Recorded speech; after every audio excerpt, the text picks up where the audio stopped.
a segment on my morning show called Too Stupid to Live. Yes, they walk among us. It's not about people who deserve to die. It's about people who, when you meet them, you wonder how they've lived as long as they have. Have you met people like this?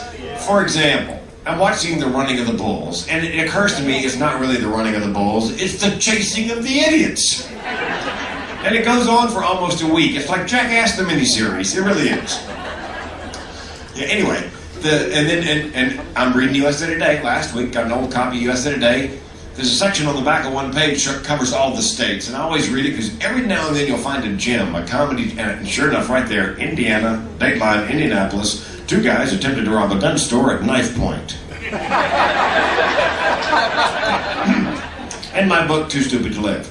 Now, I could have gotten away with those stories because the radio station was in a little town called Raleigh, North Carolina, my old hometown.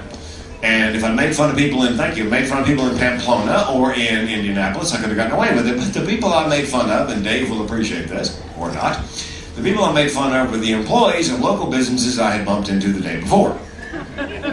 Yeah, local sponsors, businesses. And I could have gotten away with that if I left out the name of the business, location, person I talked to. Well, what kind of story is that? So anyway, and by the way, the consultant they had hired is partly at fault because he said, look, you're competing with shows coming in by satellite, Howard Stern, Don Imus, John Boy and Billy, blah, blah, blah. You need to be local, very local. Don't just say you went to the bank. Give the branch the person you talked to. So, okay. So I went to First Citizens Bank, Ridgewood Shopping Center branch, spoke to a young woman named Anne Marie, gave her my radio paycheck, one of my last. And she gave me a receipt and a piece of paper with a number on it, and she pointed at the number she had written down and said the following, I think that's right. Next morning on the radio, I said, you know, as I'm retelling the story, Anne Marie, you think that's right? I always considered banking something of an exact science. Never pictured you folks here at First Citizens Bank, Ridgewood Shopping Center branch, locking the door at 5 o'clock, round it off. I said, you know, I can live with things that aren't precise. Classes in about an hour, pizza 30 minutes or less. But when I call up First Citizens Bank, Ridgewood Shopping Center branch, and ask for my checkbook balance, I don't want to hear $1,000, give or take. At this point, Dave, by the way, is starting to sweat. Because I am a radio salesperson's nightmare. But anyway, the president of the bank called the president of the radio company who called me on the carpet a well-worn path, I assure you. Story number 2. Oh, by the way, I cost the station, I told Dave this last night, the largest single account any single DJ ever cost the station.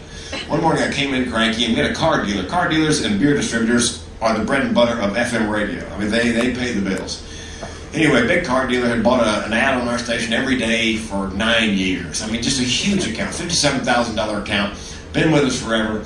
He was a kind of a plus-size guy, and I don't know if you know this about car dealers, but they love being in their own ads, their own TV ads. So he had a real slick ad for about 47 seconds, and then they tacked his big behind on, and they shot it from above, and he's wearing an ill-fitting three-piece suit. He looks like Jabba the Hutt.